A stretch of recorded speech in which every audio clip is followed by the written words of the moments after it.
Boa noite, galera. Tô trazendo aqui mais um vídeo pra vocês, pessoal, que tem célula de elite aí, que muita gente estão vendendo aí no Mercado Livre, nessas lojas de eletrônica, carregador de celular, vende essas pilhas de elite. Olha, essas daqui não são novas. Essas daqui são novas. Tá um pouco arranhada porque veio junto com essas pilhas aqui junto, ó. Eu comprei junto, ó.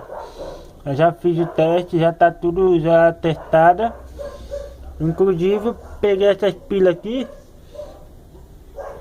Então, ó, BF, é a pilha BF, mas são células de elite com 3.7 volts, 8 ampere e 800 miliamperes.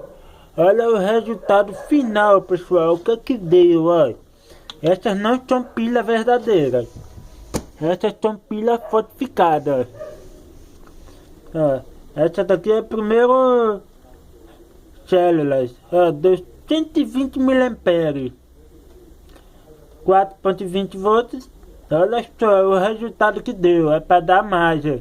Aqui está escrito 8.800 miliamperes. Já deu só 120 miliamperes. Brincadeira, pessoal. Agora a célula 2 também é a mesma coisa também. Deu um pouquinho a mais. Ó. Tá acabando de carregar. Ó. Deu 395 miliamperes.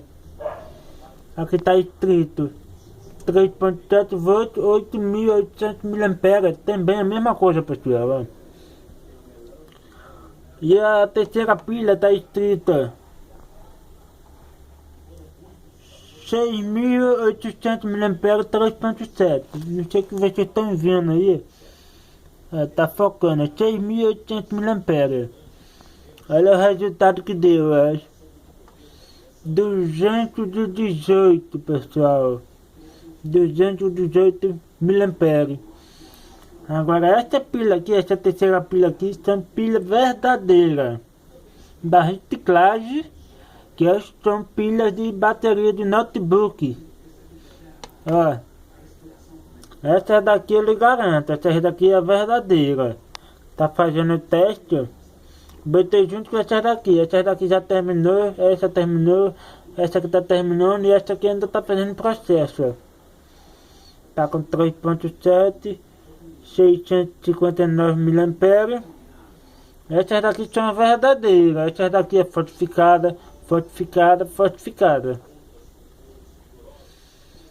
Trazendo mais um videozinho, novidade pra vocês, pessoal. Até o próximo vídeo, pessoal.